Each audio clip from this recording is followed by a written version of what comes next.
Stack my paper up like a bookstore. Money kissing each other like a Hey, Tyler. Hey, Piet. What's going on? Welcome to the New Score podcast. My name is Pat. This is my co-host, TYG, Tyler Pratt. Tyler, how we be doing? Oh, we be doing. We got football. We got And we're football. live. We got Patriots, Jets going on right now. We got our Week 3 NFL preview. We got some big, juicy bets to lay down. It's going to be a good night, Tyler. I need the Patriots to pick it up. That's what I need. Yeah, I think we both do. Just a little bit. And, I just want to see a more entertaining game at least. For the fans, that would be nice. Yeah. So I'm thinking we start out with these big juicy bets right off the rip tonight. You want to go first? Yeah. You want me to go? I would rather have you go. I kind of need to talk through some of these. What do you mean? You need me to convince you? Yeah, maybe. I might need a little. Are we debuting that segment tonight that we talked about? Oh, yeah. Okay. Hopefully we get to that point and it'll happen. You never know. All right, let's start out with this 1 o'clock slate. Going through these games, last week there were a lot of unders that I liked, and I'm not going to lie to you. I kind of felt the same way looking through these this week. Yeah. A lot of unders that are very intriguing to me. So I'm going to start it out with, I switched this one up. I was going to go Giants-Browns under 39 is my big juicy bet, but I changed it because Cleveland, I think, could still score points. So I changed it to, folks, right now, digging into my juice pack, that first juice box that I'm pulling out, Giants, total number of points on Sunday, 15 and a half. You can get that at minus 102. So I'm riding with that as my first big juicy bet. Under. Like I said, the under as a whole was intriguing me at first, but Giants, I don't see them doing anything on this Cleveland defense. I really don't. So do they score 2 touchdowns and more than that? I don't think it's happening. That's my first big juicy bet. You got anything on this one? No, honestly, I like doing sometimes when I like something, but I don't like it enough to be like really confident in it. I'll do a teaser because I'm not totally confident still in Deshaun Watson and that offense with the banged up line without Nick Chubb. Their offense just isn't clicking yet, but I know their defense is gonna, hold. The Giants aren't gonna score 2 touchdowns, right? So I like doing like a teaser on both I like backing the Giants in this situation with the points, but tease them. They're plus 6.5 right now, but tease that to 13.5, and then tease that the point total from 39 up to 45.5 or 45, depending on what you can get for the odds, and then take the under on that. So I like doing a little tease on both, same game parlay it, and then you end up getting solid odds that way too. So that's my play here. That's really what I'm going to do with this game, and then I'll probably actually add your total team points for the Giants because I do like that. So I'll probably add that to it. Do a little SGP, and ride that one. That one could get sloppy though. I know, man. That's what I'm saying. That's why the under as a whole was very intriguing. But then I started thinking about it and I was like, well, the Browns defense can create hell. And I mean, if Daniel Jones turns the ball over a couple times and sets that Cleveland offense up, or if Cleveland's defense even scores points, I don't want to mess around with the over under as a whole, so I'm just taking Giants on that. And under 15.5, getting that at minus 102, I think that's rather juicy in my opinion. Joosey.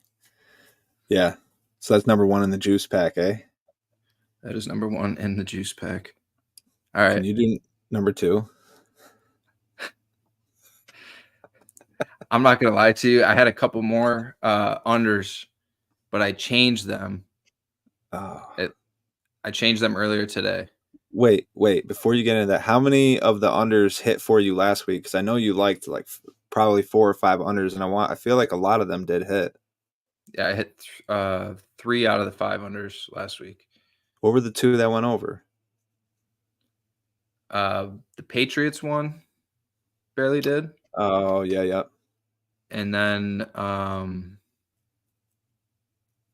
the hell was the other one? I don't know. I'll have to go back and look at it. But I know for a fact that Patriots one, I thought the whole game too that it was going to be an under. Yeah. And then they ended up. Yeah, it was shaping up that way. Some of them Yeah. just don't work out. But yeah, you got a good feeling because that's all you're looking for, right? Out of 5 bets, you're looking to hit at least 3. Because if you hit at least 3, you're in the positive. So that's all you're looking for, folks. 60% better. Honestly, anything over 50%. As long as you break Might have even, been. right? It might That's have the been fun while you do it. 2 for 4. Now that I think of it, because I think I I did 4 unders and then I took the Rams +1. And we got our doors blown off. Yeah, we don't need to talk about that game. Yeah, But we I both really did. do need the Jets to only kick a field goal here. I wouldn't mind like a holding penalty, backing them up, and then missing the field goal because they still got Zerloin, right? Yeah, Didn't they call him, what was his nickname? Jeezy? young Jeezy. Young Jeezy? Yeah. Yeah. All right. What All else right, you got? next one. Another game where I was considered taking the under, and I changed it. Green Bay Packers, Tennessee Titans. Malik Willis going into Tennessee, playing his old team. This Tennessee Titans defense right now, Tyler, I was looking at stats. Mm-hmm. Right now, that defense is giving up the least amount in the whole league. That defense has been incredible these first couple of weeks. And I know it's only 2 weeks of football, but that's a great sign for them. They've been moving the ball. We talked about it. They've been moving the ball. It's just about the turnovers. They're just giving it away. Will Levis is giving it away right now. So this is a game, like I said, I thought about taking the under, but I switched it up, and I'm going with Tony Pollard over 60 yards rushing in this game. You can get that at minus 115. Once again, this is all referring to DraftKings. So everything DK. Mm-hmm. Tony Pollard over 60 yards rushing, or excuse me, just 60 or above is minus 115. So that is big juicy bet number 2. Green Bay's rush defense has not been good. Their secondaries look good, I will say. McKinney's fit in like a glove. I don't But I understand. expect Tony Pollard's going to get, around 20 carries. I see him getting 60 yards on this defense, no problem. Yeah. No, I like that. I'm putting this into my spreadsheet. I don't know how I missed this the first time around. I like Tennessee here, though.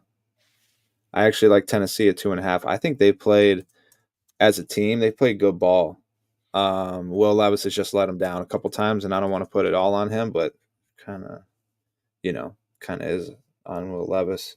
Well, really, how about their special teams? Like learn how to punt block. That might help, right? They've given up 3 blocked punts in the first 2 weeks. So they could shore that up and probably win a game. But I like them at minus 2.5. Because listen, you're not like you can only run the ball 55 times against somebody so many times and win a ball game. Like eventually you're gonna have to throw. So Zerloin just missed a kick that would have put him up 17-3. So Love it. that's big for the under here. I love it. I'm gonna need New England to sneak in the back door. I really am. That's what I did. Well, actually, I didn't really do that with this one. But see, they're trying to throw the ball too much. Well, at least from what I've seen, compared to what they normally do. I could be wrong. I have been in and out of this game, but every time I look, I feel like I see Jacoby Brissett under pressure. I'm like, why are they even throwing it? They might as well take a page out of Green Bay's book when Malik Willis just running every play. I But, wanted to ask about Malik Willis in that Titans game. Do you think that has any impact that the Titans know Malik Willis like they do, his tendencies? I mean, they drafted him. They've had him. Yeah. And then they traded him. How much do you think that weighs in this game? I mean, I think it's got to play like some sort of role, right? Like it's got to weigh in at least in a minute amount.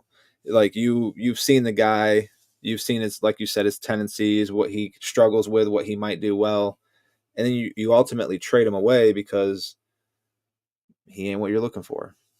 So this is, I don't know, maybe a big revenge game, so to speak, for Malik. Because did he get drafted by Tennessee? I'm trying to remember. I can't remember who drafted him initially. It might be Tennessee, but yeah, they did. So I don't know. I mean, you would think I could chat GPT it. Let's see. I did that earlier because you and Marty are always fucking bouncing around two touchdown bets, and I'm like, and you guys with the 2 touchdowns. I love it. But I looked up the percentage odds. I'm like, how often do guys even really get 2 touchdowns in a game? And it's like your star players will do it 10, maybe 15% of games throughout their whole career. So, it's like 1 out of every, 9 or 10 games. The star players like a McCaffrey and people like that will get you 2 touchdowns in a game. Other than that, it's like you're looking at like 5%, maybe less. So either way, I do like the Titans -2.5. I don't know if I bet them last week, but I bet them week 1 when they were underdogs against Chicago and should have actually outright won, but they couldn't block a punt, or they couldn't block on special teams, so they lose. And Will Levis, he's got to stop doing that eventually, right? I don't know, dude. Like if it happens again this week, it might be time to do something. Hey, Ryan. Yes, Tannehill. Yeah, you want to come back? No. They'll fucking call him, or they'll maybe bring in Trey Lance. You think so? Yeah, why not? Someone's got to get him. He can't sit in Dallas's bench forever. All right. You got another one you like? Yeah, 1 second. Because I'm looking at this Denver-Tampa game. 6.5. Moved up from 5.5. That one was interesting to me. I was considering Tampa. I was considering the under in this one, but I ended up backing away. But what do you have on this one? That's right now looking like a pass for me, but I'm tempted to back Denver, not even at educationally, just tempted to back them for no reason other than it's 6.5, because we always talk about that key number being 6. So when they're at 6.5, and I don't feel like they've played terrible this year, Bo Nix, like as a team, right? Just Bo Nix hasn't been great. Almost like Tennessee, just not quite to that extent. But do you think he needs, like, he's kind of in the same boat with Levis right now? It's like they don't look awful, like they're moving the ball, but they're just making those crucial mistakes. So, well, those 2 guys, they got to step it up this week.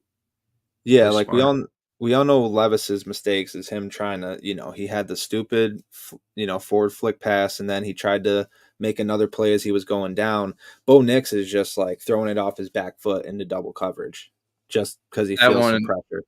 That one in the red zone was bad. Yeah, like that's a college throw, right? Where you just throw it up there because your guys are usually more athletic than the team that you're playing. And especially when you play for Oregon, you can probably get away with that. But yeah, I don't know. That one, I'll probably watch it. I like the 6.5 for Denver, but I might see how the public goes because they might hammer Tampa, and that number might get up to 7. And if it gets to 7, then I'll definitely back Denver. I'll take the points, but otherwise, yeah.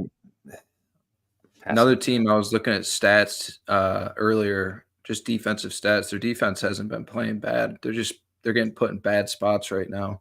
Right. And they're on the field a lot because Denver can't run the ball. It's a struggle to run the ball right now. Like Javonte Williams, 11 carries for 17 yards last week. It's not good offensively in Denver. They're relying way too much on that defense right now. Right. And I don't remember when we were doing our divisional previews, I don't remember looking at Denver and Chicago because we just talked about them before we started too, and how inefficient they are running the ball. I don't remember seeing their offensive lines and being like, it's a big worry, but like they just haven't been able to control the line of scrimmage. They haven't been able to open any holes. These guys can't run the ball. Like you have to average more than 1.5 yards per carry, especially if you're trying to run the ball 15 times a game. Like you have to do better than that. Could it come down to scheme, right? Zone versus power? I don't know, but they got to do better. What about Houston and Minnesota? That's interesting to me because Houston opened at 4-point favorites and it's down to 2 now. Over under stayed pretty consistent. But I don't know. Like, does Sam Darnold keep this up forever? I'm tempted to take Houston at -2, but that's the thing is that this one feels like a sucker bet, right? Like, why is Houston only -2?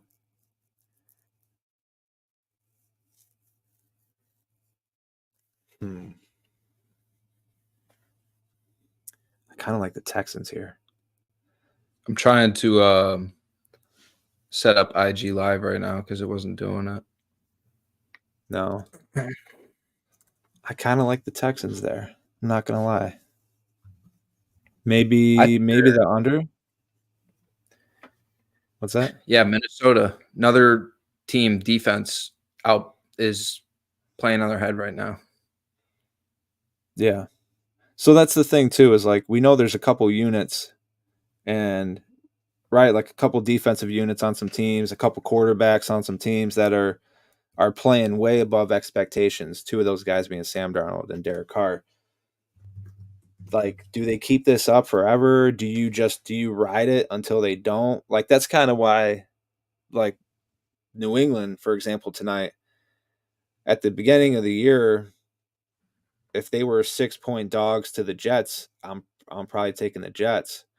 But the way that they've been able to kind of hold up defensively the first couple of weeks, like I know Geno really got after him last week, but still they only gave up, 23 points? I think it was like 23-20 was the final score, and it took a blocked field goal, a game-tying field goal, and a field goal in overtime to get that. So I think they actually held Seattle to 17 through, 59 minutes and 55 seconds.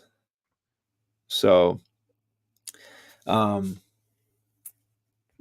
I don't know. It's like some of those units, do you just back them until you kind of ride that wave? It's almost like playing playing roulette. You're betting red or black. Red hits 3 or 4 times in a row. Do you start betting the opposite, being like, all right, it's got to go on, it's got to hit black, or do you just keep betting red until red doesn't hit? You ride it, right? You ride it. No, it's kind of how I'm feeling here, right? You always ride it.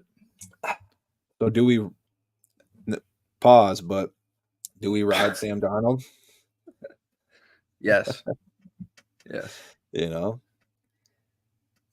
But I don't know. See, all right. I tell you what, I might change my mind. Right now, I like Houston at -2. I might change my mind come Sunday, but What gun in my about head right rooting for now, both? You just take the over. I would go under if I was Yeah. to do that here. I think that's at 46. So Houston's defense right now is scary. yeah, Minnesota's playing out of their mind defensively right now too. I say out of their mind. I mean, they really Over just their got head. after. Yeah, I mean, they got after San Francisco last week. Like they played really well, and then it was the Giants the week before that. So small sample size, but I excuse me. That's a tough one. But either They're way, very well coached. they are. And that's becoming, I hope people are realizing how important coaching staffs really are. And when people get a big hire, like it's a big deal until they flop. But like if you have a really good head coach and you have good coordinators, that's a big deal. Like think about the Steelers, dude. If the Steelers didn't have Mike Tomlin, like imagine how bad they would have been for, the last 5 years. So that's why we keep betting them though. And speaking of those Steelers, they're home against the Chargers. Over the point total started at 39, opened at 39, is down 3 points to 36, which is very low for an NFL game. But this is one of those that might not be able to get low enough because I'm pretty sure Russell Wilson still isn't playing. It's still Justin Fields. Steelers are -1.5, opened as 2.5 point favorites. So the Chargers have already gotten some backing. I might ride the Steelers at -1.5. What's the Point What's total? the name of this? No, the segment we're doing. What's the name of it? Oh, I want to believe you. Okay. Here's my first one. I want to believe you, Tyler. But what if I told you, instead of having to rely on the Steelers covering this game, you could get Chris Boswell 2 field goals for -110 in this game? Really? You don't say. Yep. I kind of like that. That's in my juice pack. I'm going over Chris Boswell, 1.5 field goals on Sunday. Once again, that's Ooh. -110. That is third in my juice pack. Don't get caught up, stressed out during this game because it's going to be sloppy. It's going to be great defensive play. Chargers, I believe, are the second-ranked defense in the league right now. We know what the Steelers are. It's going to be both coaches trying not to make the mistakes offensively to ruin the game.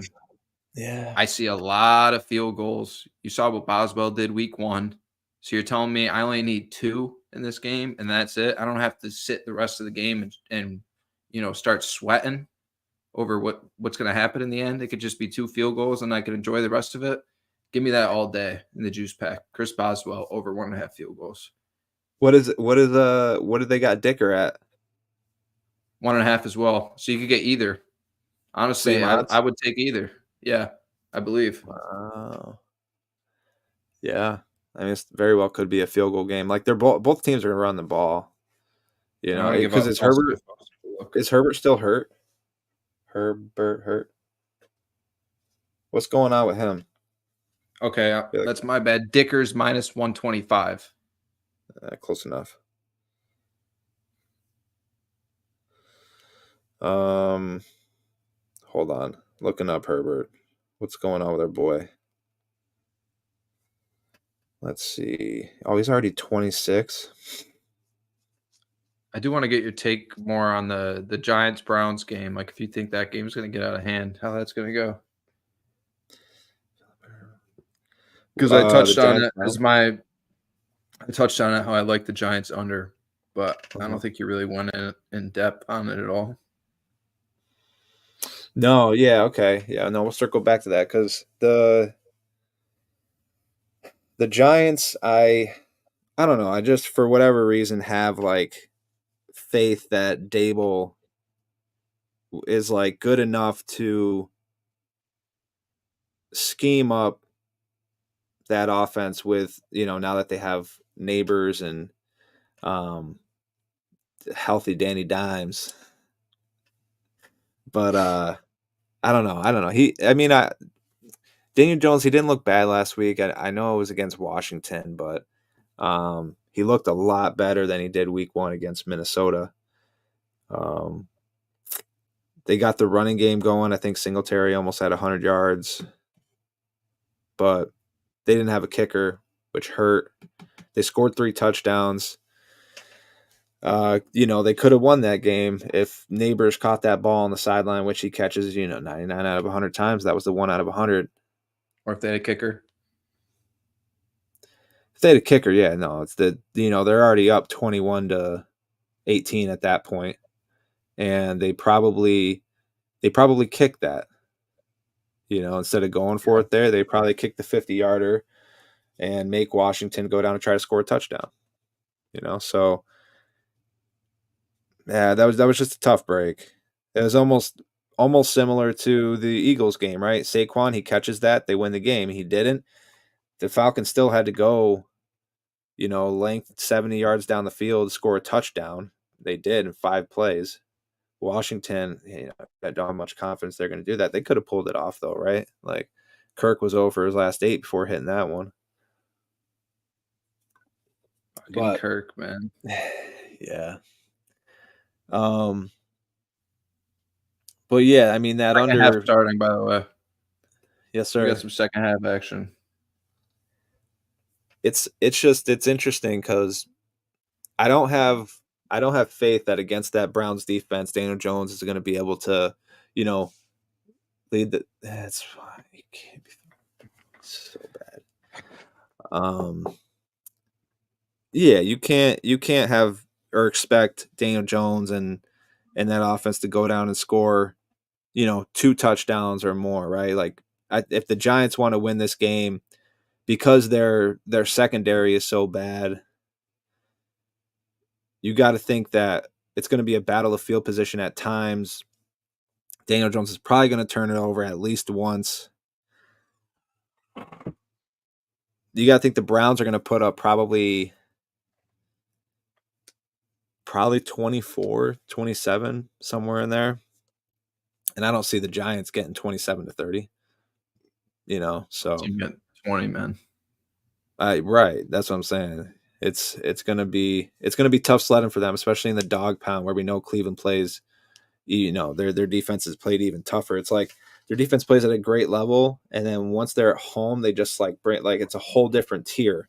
They play like historically well at home. They play great on the road, historically well at home. So it's going to be tough sledding. Like the Giants probably aren't going to be able to run the ball. They're going to have to throw it. And when Daniel Jones is under pressure, he is not good. Just hasn't been, so, and they still only have one receiver, They're going to be in the dog pound. Being the dog pound. So I don't know, and it's also one of those things too, where, and the reason why I do like teasing that spread and then taking the points with the Giants is because I still don't trust Deshaun Watson. Like, last week they scored 18 points and the Jaguars only played one half of football. Yeah. Trevor Lawrence only threw for 16 yards in the first half. And they still only win by 1 possession. Score 18. I know Jags defense has been playing well, but their offense did not help them out at all in that game. It was a tough watch. I felt bad for Weed. He was sitting next to me. I felt bad. Weedy boy had to watch that game. And that was like week 1 for him because he was in Nashville. In week 1, he was in Nashville, so he missed most of the games and had to watch the Jags game. Like, he caught the first half on his phone. Luckily, he didn't see them collapse in the second half against Miami. But either way, I don't know. I don't trust Deshaun Watson to, I guess, make it a blowout. I just gotta Patriots see just it. had a punt first drive, so I'm excited. I not a good know. start to the second half for them. No, yeah, Brissett tried to make some sort of jump throw on 3rd and 4. Like, bro, that's why he's just a game manager. Poor guy. But yeah, either way, I got to see it from Deshaun before I'm confident.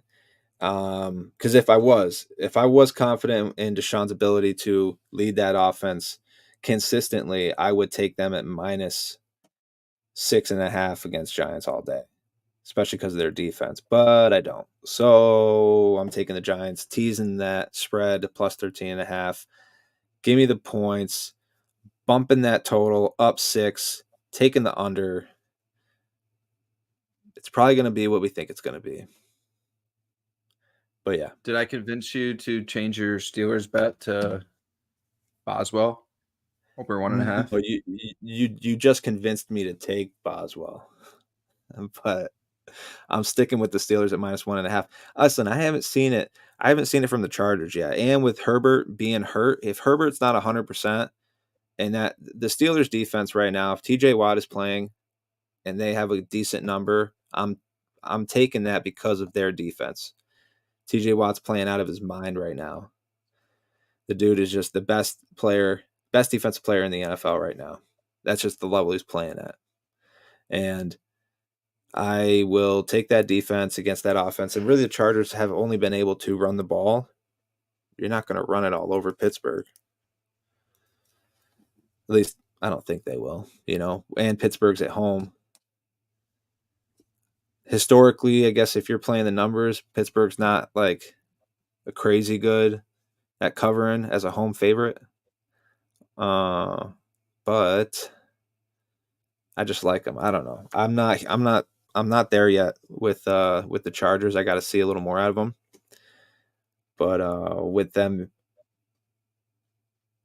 me not having very much confidence in their offense and Herbert being hurt, I just think that this is too good of a spot. And they're only at -1.5. It's damn near a pick 'em. So that's it for my 1 o'clock slate at Juicers. Do you have anything for Eagles Saints? Wait. Right now, the Eagles are getting 2.5. Over unders 49.5. This was one I was interested in because I think at some point the Saints have to come down, and the Eagles are coming off of a tough loss. So I like this spot for Philadelphia. You said But they're AJ -2.5? Brown, the Eagles are +2.5. They're plus? Yeah. No shit. It's AJ Brown doesn't look like he's going to play, and then Gardner Johnson is hurt as well. And I'm sure there's some other injuries I'm missing in there. They can't be. They're +2.5? Yeah, and I thought about it, like I said, but those injuries do concern me. And it's like, is this the week the Saints come back down to earth, or is this train going to keep rolling? Bro, that's wild. They were -3.5. It's got to be the AJ Brown. Yeah. I don't know.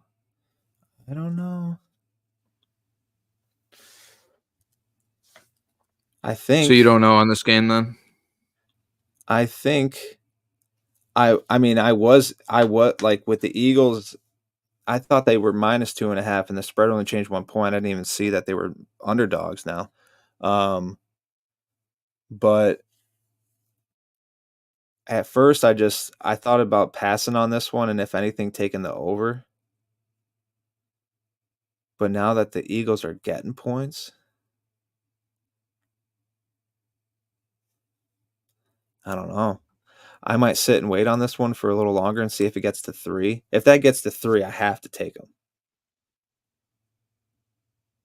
But for now, I think I'll sit and just maybe take the over. That line moved from 49.5 down to 47.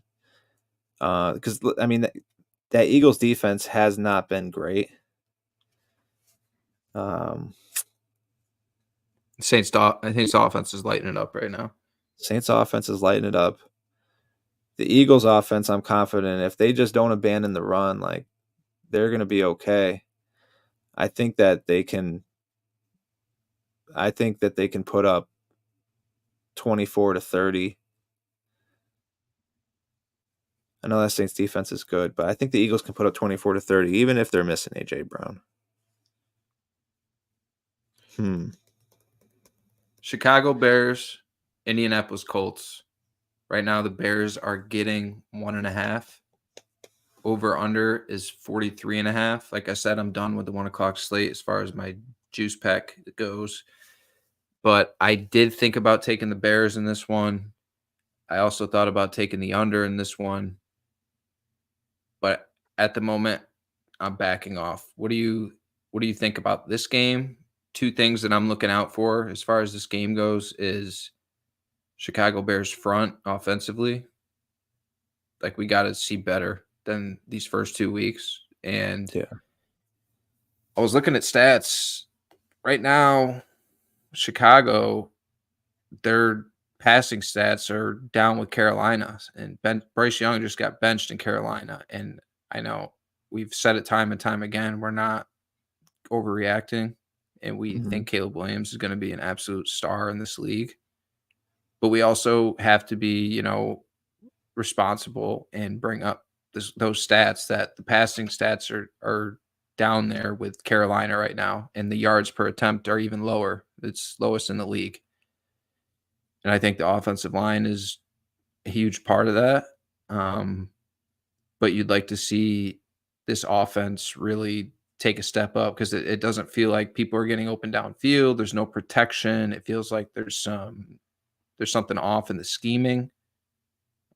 Todd brought it up earlier to me that there were some plays that just nobody's open downfield, and that's play calling because you have very capable wide receivers. Obviously, we know that, like they're in the room.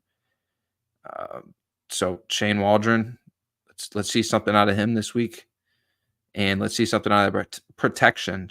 DeAndre Swift, the guy that you've been preaching for them to get the ball to. 14 carries for 17 yards on Sunday night.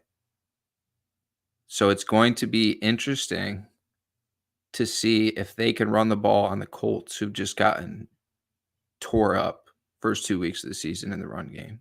Packers ran all over them. Texans ran all over them.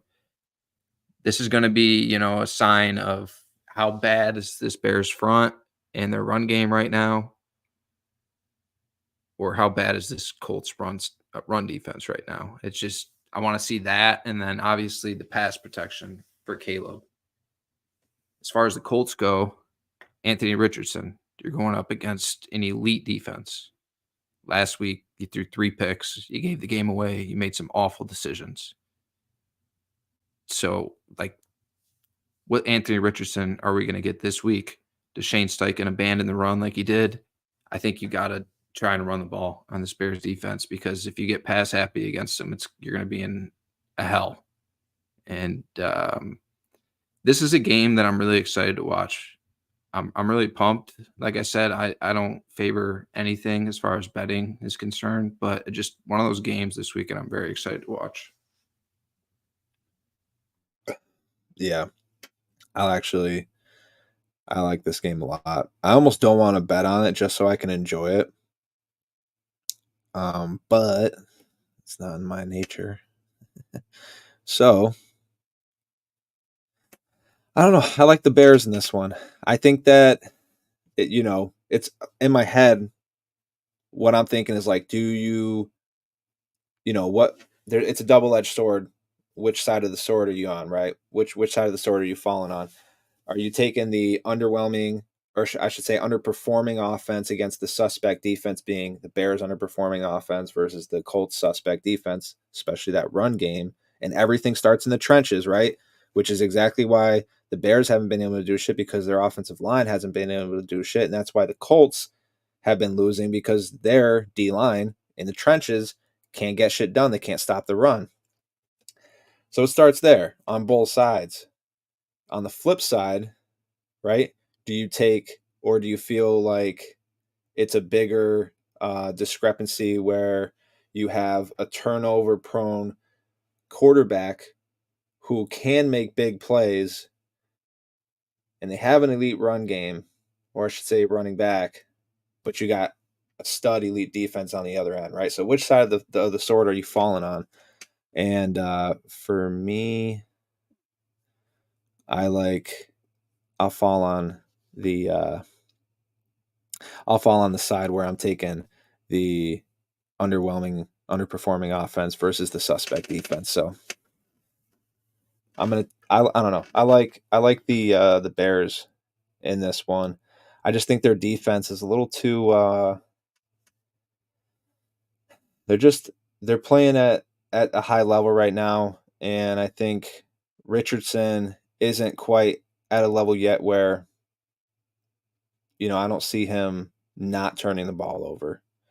And then I can see the run game finally getting going a little bit. Caleb Williams finally doing something against that Colts defense. So, especially with the Bears getting points, I kind of like it. I know it's in Indianapolis, but I don't know. I'll ride with the Bears on this one. All right, that wraps up the 1 o'clock slate. Let's get to the late window. I have one juicy bet in this late window. Let's talk about the San Francisco 49ers, Los Angeles Rams. The Niners are 6.5-point dogs. Over-unders 43.5. I don't do this very often. But this week, I like our odds to not put up a great fight against the San Francisco 49ers team. Both teams are coming off losses, obviously. Normally I would feel really good about that with Sean McVay, but right now, Tyler, we are so banged up on our offensive front and then receiving core as well. Now that Cup's out, along with Puka, it's not ideal with all of these offensive line injuries. So Stafford's going to have weak protection, and nobody's going to be getting open, it feels like. Yeah. I want to see Tyler Johnson. He's going to have to play a huge role this weekend. Demarcus Robinson's got to step up and be that number one guy. I'm excited about, Jordan Whittington. Remember the name, Jordan Whittington. He's going to make himself, he's going to make his name be known at some point this season. Believe that. What's up, Ryan? I know. Ryan. Knew he'd be in here eventually. That's our boy. But so you anyways, said Whittington? Yeah, Jordan Whittington. Remember the name. Could be this week, his coming out party. We're going to need him, that's for sure. But I don't like our chances going against the 49ers off the loss that they took last week. It's a major concern. And going to 0-3 right now is not great. Like that loss to Arizona last week, dude, that was just a real gut punch for our team. So anyways, before I get into it anymore, 49ers -6.5. Book it. What do you got on this game? Yeah, this is a spot that, like, you actually, pretty much spot on, right? Like, you back McVay coming off a loss. But there's too much going on. There's too many injuries. And up front, you're still pretty confident in Stafford with a bad offensive line as long as he has Cooper Kupp and Puka, but he has neither of them, and he's got a bad, banged up offensive line. So what you're hoping for is you're really hoping Stafford just doesn't get hurt, honestly. Like he's not really going to be able to get the ball out quick. I mean, it's got to be the game plan. It's got to be the scheme, you would think. And I know, I think obviously we trust in McVay to come up with a game plan where Stafford's not holding on the ball too long and getting killed, especially against that 49ers front. So, but a team like San Francisco coming off of a bad loss like that, this is also a great spot to back them. Yeah, I mean, because it opened at 4.5 and went up to 6.5. I know we talk about 6 being that key number, so I don't know. I'm tempted. I'm tempted to still go with LA as long as Stafford's healthy and playing. I don't know. I just think he's one of the best. He's one of the better quarterbacks in the league, in my opinion. When he's healthy, he's got something to work No with. doubt, dude. No doubt. But Yeah. you saw like last week against Arizona's defense, and we talked about how their front is not great. They're not good. We didn't expect them. We didn't expect the O-line issues to be a problem last week, and now we're going against San Francisco's front. So I don't. It's not going to be good, in my opinion. No. But that's another thing. Like, we know that. Vegas knows that. And Vegas only had this opening at 4.5. So this feels like, again, one of those to me where it's like, I mean, and then obviously people came in, probably pros, came in heavy on San Francisco because it went up 2 points already, 2.5. So I don't know. Something about that. Anytime a line moves that much, I get a little suspect, right? Like it's a little fishy to me. So I agree with you though. Like if I am going to put money on this one, I probably will take the Niners as long as this doesn't reach like 7.5, 8, which I don't think it will get there. But if it did, I'll go the other way. Jets just scored again. Garrett Wilson touchdown. So it looks like this guy. Next one, late window. Detroit Lions, Arizona Cardinals. Cardinals 3-point dogs at home. Over under 51.5, which I believe is the highest this week. I am staying away from this game, but I thought about taking the over. I will say that. Thought about taking the over in this one. But I'm backing away at the moment. Doesn't make the juice pack. Do you have anything in this one? Whoa. Maybe I just didn't update that. Yeah, no. I actually really like this one at -3. I had 4 in there. I think it's just because I didn't update that. It still is that total point. It's still at 52. 51.5. 51.5. That just went down. Yeah, dude, I might throw this in my juice packs. I like it that much. Detroit -3. I really do. And reason why is like last week. Stop autocorrecting me. Last week, against a better Tampa defense. Not that Tampa's defense is great, but they're definitely better than Arizona. Even banged up, the Lions still put up like 450 yards of offense. Goff just didn't have a great game. He just didn't play well. He didn't play terrible. He just didn't play well. And they had, obviously, we talked about it on the last episode. They had some time management issues. They got in the red zone 7 times and only came away with points once. You know, That's a great point. Yeah. So I think that they do come away with a lot more points against Arizona. I can see Arizona getting 20, 24, 27. I just think Detroit gets at least 30. So I don't mind betting the over in this one too, but I do think that Detroit -3 is a really good number. So I like that. Throw that in my juice pack, would you? All right. Talk to me about this showdown at 425. Baltimore Ravens at your Dallas Cowboys.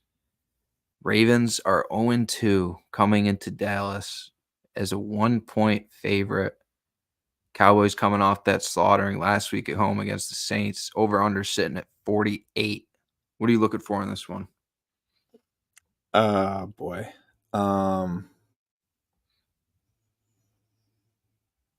I want to stay so far away from this game. but I can't. So what I do like in this one, though, even though they got their ass kicked last week, is Dallas. I do like Dallas. Dallas did open before the games last week. They were 1-point favorites. And after they got blown out, even though the Ravens blew a lead and lost to the Raiders, they still swung in their favor. And now Baltimore is 1-point favorite. So, I mean, again, we talk about positions and trends and all that. And this is like a good spot to probably back Harbaugh. But I don't know.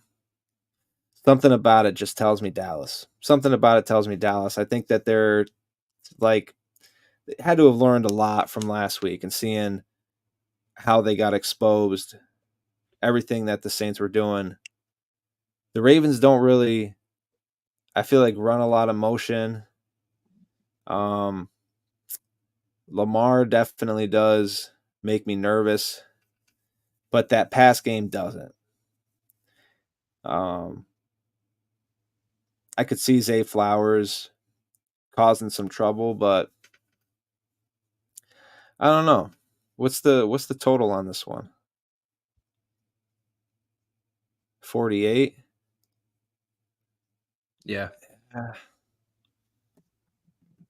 I could see it going under. I could see this being like a 2013, 17-13 type of game. Maybe coming close to 40, like 24-17, Yeah, something like that. This could be very physical. Yeah. So, yeah, I don't know. But I mean, I want to not bet this one and just try to enjoy it, but I might throw a little something on Dallas. All right, let's take it to prime time. Sunday Night Football, Kansas City Chiefs at the Atlanta Falcons. Chiefs running back room is going to look a lot different. This next coming weeks without Pacheco. So that's going to be interesting because he was really a huge factor in their win last week against Cincinnati. Uh-oh. So this offense is going to look different. But right now, the Chiefs are 3-point favorites on the road. Over-under is sitting at 46.5. How good do we feel about Kirk Cousins and this Atlanta Falcons offense? Obviously they had that last drive to win in Philly, but now they're going against Spags and that Kansas City defense. How do you expect them to fare out there Sunday night? I tell you what, I actually like Atlanta getting 3. If this drops under 3, again talking numbers and trends, Mahomes, when he's at least a 3-point favorite, doesn't cover at a great rate. I think it's it's under 60%. I think it's more towards like 50, so it's only half the time. Atlanta coming off of that win, like they got to get some juice from that, right? This being in Atlanta, so coming back home, like I don't know. Each game, it's like the same way I feel with Rodgers right now. Each game, they're fucking punting. Oh my god. 4th and 26. Each game, they get, Cousins, Rodgers. I feel a little bit more confident in them, right? That they shake off a little bit more rust, get a little more, a little more confidence in themselves and in the offense, and another game under the belt, right? So I don't know. I like Falcons getting 3 points here. Let's talk about that Chiefs run game because it is a little concerning now that Pacheco's not going to be there and they've relied on him. He's been their horse and he's really set the tempo on that offense. So do we expect Samaje Perine? What do we expect the roles to be between him, Carson Steele? We should have had Albrecht on talk about it with him because I am curious to see what they do. Obviously, they just signed Kareem Hunt too. So I'm interested to see how that Chiefs running back room shapes out. I mean, I think long term, It'll be Kareem Hunt. I mean, running back is not one of those positions where it takes very long for you to get like acclimated with the offense. I mean, especially because Kareem Hunt's already been there. He kind of knows what it's like. So I'd say, I think, within a couple weeks, he's probably going to be the guy. But for now, I have more trust in P. Ryan than I do Carson Steele. I think they'll give him, if there's any goal line opportunities or any tough yardage downs, early downs, he might get it. But P. Ryan being a veteran, trusted back, a guy who can catch the ball out of the backfield.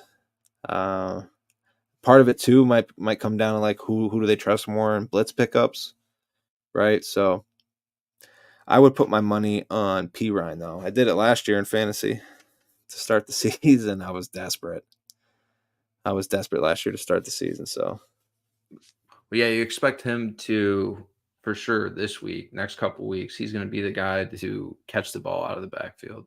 So that's going to be a critical role for him. And how about that pickup now? That pickup looks a lot better that they did that. And that was kind of under the radar when they did sign P. Ryan and when he got cut from Denver. It's like, now look at Denver's run game. They can't get anything going. It's like, I wonder if they miss P. Ryan. Now he's playing for the Chiefs. He could be their lead guy for, a couple weeks. Yeah. All right. Last one. Monday Night Football. We've got two of them. That's right. Two of them, which is awful, by the way. Like that deserves a rant in itself. The fact that we get two. Just put another one in the late window on Sunday. Like, yeah. It's not that hard. We can have like a good amount of action, 1:00, good amount of action, 4:00, and then let the primetime games be the primetime games. Stand alone the way it's supposed to be. You know what I mean? Like it's tiring having to watch 10 games at 1:00. Like, it's just too much. It's too much. And now throwing in 2 Monday night games, I hate that.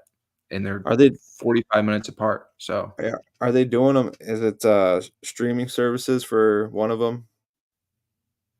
That is a good question. I don't think so. It usually isn't. I'll look that up quick. But look that up, because I want to start talking about my next big juicy bet. This is the last one.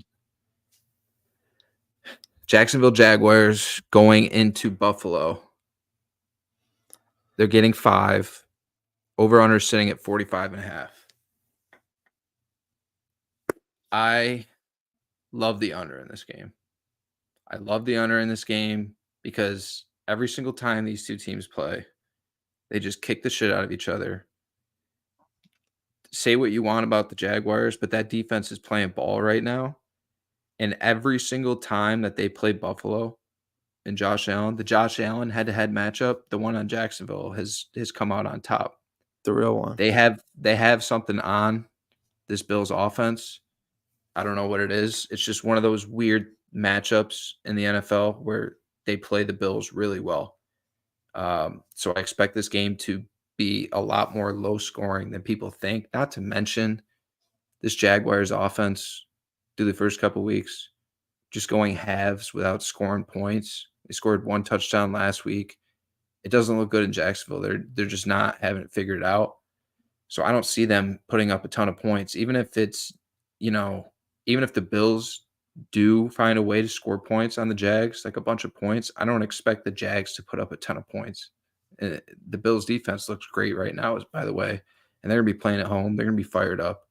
So I love the under in this one. Give me under 45.5 for my big juicy bet, my last one. I like that. Yeah.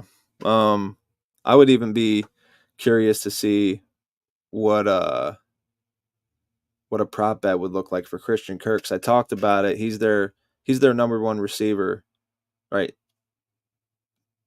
He had 1 catch for -1 yard last week. They have to get him going against Buffalo, and they're 5-point dogs. And I would feel more comfortable taking Buffalo at -5 at this point than I would taking the points with Jacksonville. But I'd be interested in trying to see a prop bet if you can get Kirk for like 40 yards on an alternate line and seeing if those odds are like minus 100 or minus 200. I'm gonna look that up now. While you get in the other game, but yeah, I'd pretty much be backing what you're saying right now on that one. I don't have much faith in Jacksonville's offense at all right now. Oh, Roger just got hit. I think he got hit late. I don't know why my game keeps going out. I keep having to refresh it. But it is 21-3 right now. 21-3 with 2 minutes left in the second quarter. All right. The other Monday night one. Washington Commanders going into Cincy +7 over under 47. I don't feel great about anything when I look at this game, Tyler. You expect the Bengals to get a win, like they need a win bad. This is a must win for the Cincinnati Bengals. Like I know it's only week 3, but this is a must win for them.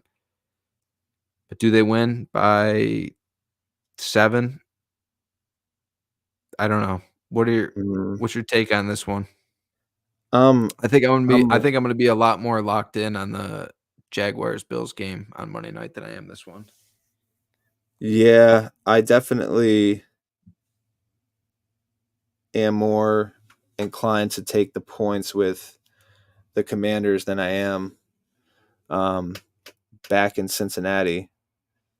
I haven't been big on them. I'm surprised that they were even in position to win that game against the Chiefs, to be honest with you.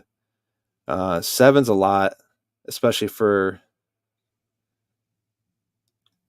Cincinnati being 0-2.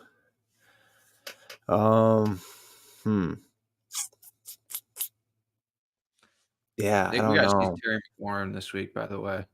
McLaurin, that ghost, like that poor guy. They're not getting anything going.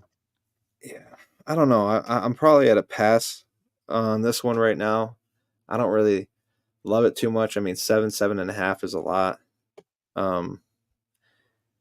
Washington's defense is just not good, and you never know if Jalen Daniels. He's always one hit away, and you never know when that game's like. We all feel like it's coming and it's going to happen. You just never know when it is. But I think that I need to see more out of the Bengals offense. I just don't see the inner, they're not taking any shots. It's all just short and intermediate, which isn't terrible, right? It's not a bad thing, but I just feel like you can only get away with doing that so much if you don't have a consistent run game, which they haven't had yet. They haven't even tried. Right. So I'm like, I don't know. I if I had right now to pick, I'd probably take the points and back Washington on that one. But as of right now, I can't really give a confident answer either way. Also, looked for Christian Kirk receiving yards or any sort of receiving prop on DK. They don't even have one up right now, which is odd. So I can't get one there. How do you feel about the possibly under 47 in Cincinnati? In Cincinnati, I don't know, man. I don't have like I feel like if Cincinnati can put up 24 on KC, but I know that they have like this thing where they always play KC tough and they kind of have their number. I feel like if they can put up 24 on KC's defense, they can probably put up 34 on Washington. So they're not getting anything going though downfield still. Right. And I some defense is going to have to pick up on that soon. Like you watch that game against New England in week 1, I don't think, besides those 2 throws I talked about, I don't think he had air yardage more than like 7 or 8 yards on any of his throws. Everything is just drag routes, slant routes, 5-yard in, 10-yard in. Like he's not throwing the ball downfield. Is it by design? Who knows? But this has to be the Jamar Chase week. This has to be the Jamar Chase game where he comes out. Yeah. T. Higgins back yet? I should know. Check that. He's probably still questionable. The run game has to be like Cincinnati. What are we doing? Chase Brown, I think, had 4 carries and he averaged over 6 yards per carry last week. It's like this guy can be a weapon for your offense. T. Higgins, barring a setback, he's on track to play. Okay, so that's huge for them. and maybe getting him back, now we can see, the next level in Cincinnati's progression as an offense where they start getting the ball downfield. And if there's this is a good week for them. I like this spot for Cincinnati. 7 points is a lot though. So as far as betting goes, I don't know. I would side with Cincinnati most likely if I took a side, but I don't like it because we've seen these lulls from this offense as well. But this has to be the week. Like there's no other choice if you're the Cincinnati Bengals. You got to come out this week and ball out. You can't take another loss and go to 0-3. Not in that division. No, exactly. And I'm wondering if this is going to be one of those teams, because we always see a good team who does this every year, and I think it was Buffalo last year. There's always a team that plays down or plays to their competition, right? When they're playing a good team, a team that is probably a favorite, they always make it a tough game. Maybe they win. And then when they play bad teams, they play down to their competition. Games you would think they should win by 2 possessions, double-digit score, it's probably a 3-point game. They barely, sneak one out, maybe lose like week 1 against New England. I'm wondering if that's going to be Cincy this year. But as I said, Cincinnati, like they can't afford to go 0-3. That just makes me think of Baltimore even more. It's like Baltimore cannot afford to go to 0-3 this week in Dallas. Like, what a tough spot going at Dallas after they just get routed at home. Right. And it's both these teams are just going to be fired up to get out there and play. It's going to be interesting. There's some interesting matchups I'm very excited for this weekend. I do. I like this slate more than I do last week's. For sure. All right. Going over my big juicy bets for the week. That juice pack? In that juice pack, 1 o'clock slate, Giants under 15.5 points. You can get that at -102 on DraftKings. It's number 1. Number 2, Tony Pollard over 60 yards rushing, -115. You can get that. Number 3, Chris Boswell over 1.5 field goals, -110. Going to the late window, San Francisco 49ers -6.5. And then taking it to Monday night to cap off the juice pack this week, under 45.5, Jaguars Buffalo. Tyler, what were your big juicy bets? I got to give, just because I got to give 3, right? I definitely like 2 of these. The third one, don't get me wrong, I like it. But Pat was trying to talk me off of it. So I'll start with that one. Steelers -1.5. If you can't get there with me, take Boswell, take Pat's advice, and go with either one of those kickers. This could be a field goal game, but I'm gonna ride with the Steelers and put them in my juice pack until they let me down. And so far, 2-0 on the year for me, covering the spread. So I'm riding with Pittsburgh and that defense. I like the Falcons +3 at home against the Chiefs. I think that it's a huge confidence boost. Big time win for them in Philly, and the Chiefs sneaking that one out against Cincinnati. The Chiefs haven't been playing really that well so far through 2 games, and not saying that Atlanta has either, but I don't know. I do like the Falcons at +3 in this one, taking the points with them, and then Detroit -3 going against the Arizona Cardinals. I believe they're in Arizona. You could also go with the over right now. It's sitting at 51.5. If you want to get a little risky, a little more bang for your buck, you can make it a same game parlay. Take Detroit -3 and the over. I think that Detroit will score no less than 30. And Detroit's defense is better than they were last year, but so far they still are giving up. They're giving up a lot of yards. Teams are moving the ball on them so far being Tampa and the Rams. So I think Arizona can take advantage of that defense and what they've seen so far. I wouldn't be surprised if Arizona gets 3 touchdowns. So I don't know. I like both. I might even do that myself. But yeah, Detroit -3. There you have it. Well, we hope everybody enjoys week 3. This Thursday night game. I mean, we'd stay on and go through the rest of it, but it looks like Patriots aren't going to make it a game. So I don't think anyone wants to it's right stick now around. 21-3 starting the fourth quarter. Not an entertaining Thursday night game. So I think I'm pretty glad that we did this during the game instead of waiting, because I don't Yeah. think we missed a ton. Nope. But that is it. Everybody enjoy Sunday. We will see you next week with our week 3 recap. Goodbye. Appreciate y'all. Peace.